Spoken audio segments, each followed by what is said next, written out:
Good morning student, मैं DP sir. आज मैं आपकी कक्षा में भूगोल विषय में पाठ 1 संसाधन एवं विकास पाठ को पढ़ाने चल रहा हूँ। तो सबसे पहले वर्ड आया है स्टूडेंट संसाधन, रिसोर्सेस। तो उसके बारे में आप जानें कि संसाधन क्या है। संसाधन के बारे में बता रहा है स्टूडेंट कि वह वस्तु जो मनुष्य की कठिनाइयों को दूर करने में समर्थ हो और उसकी आवश्यकताओं को संतुष्ट करती हो तथा मानव जीवन को उपयोगिता प्रदान करती हो, संसाधन कहलाती है।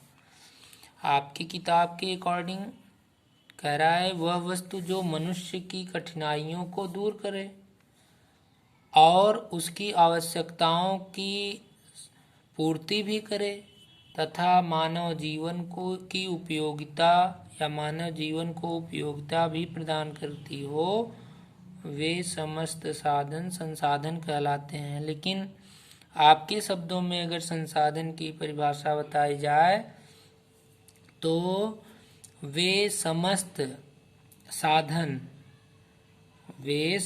साधन जिनका उपयोग हमारी आवश्यकता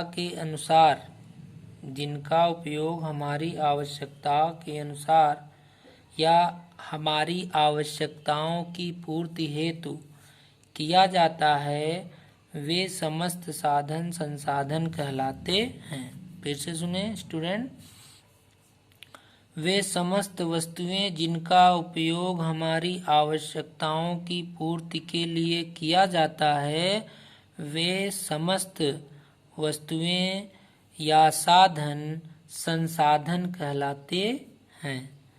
तो संसाधन के निम्न प्रकार हैं। कह रहा है कि ये प्रकार बताया है संसाधन, ये स्ट्रक्चर देखिएगा आप लोग ध्यान से।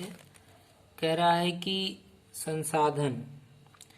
संसाधन दो प्रकार का होता है, प्राकृतिक संसाधन, मानवीय संसाधन। प्राकृतिक संसाधन और मानवीय संसाधन।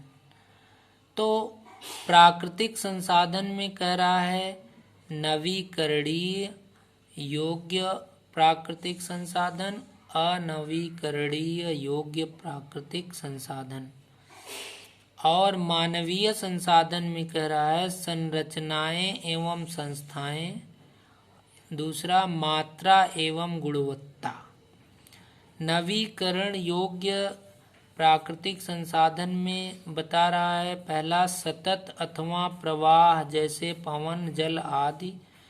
दूसरा जैव में बता रहा है प्राकृतिक वनस्पति जिसे हम वन कहते हैं, और वन्य जीव। अनवीकरण योग्य संसाधन में बता रहा है पुनः चक्रीय जैसे धातु, और दूसरा अचक्रीय जैसे जीवाश्म और ईंधन। तो स्टूडेंट कह रहा है संसाधन के प्रकार। तो संसाधन के प्रकार में दो प्रकार बता रहा है। पहला प्रकार बता रहा उत्पत्ति के आधार पर जिनमें जैव और अजैव आते हैं। दूसरा करा समाप्यता के आधार पर जिनमें नवीकरण योग्य और अनवीकरण योग्य आते हैं। तो इन्हीं के बारे में हम लोग पढ़ेंगे स्टूडेंट। करा उत्पत्ति के आधार पर संसाधन।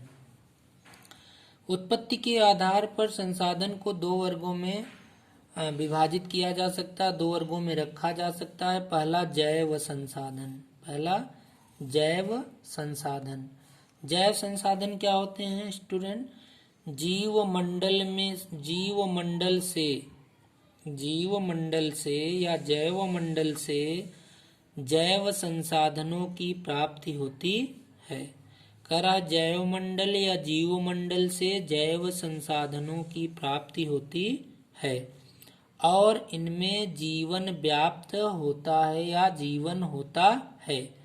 जैसे मनुष्य, वनस्पति जाति, प्राणी जात, मत्स्य, पशुधन आदि। स्टूडेंट कह रहा है मनुष्य, वनस्पति जाति, प्राणी जात, मत्स्य यानी मछली और पशुधन यानी जानवर, यह सब जैव संसाधन के अंतर्गत आते हैं।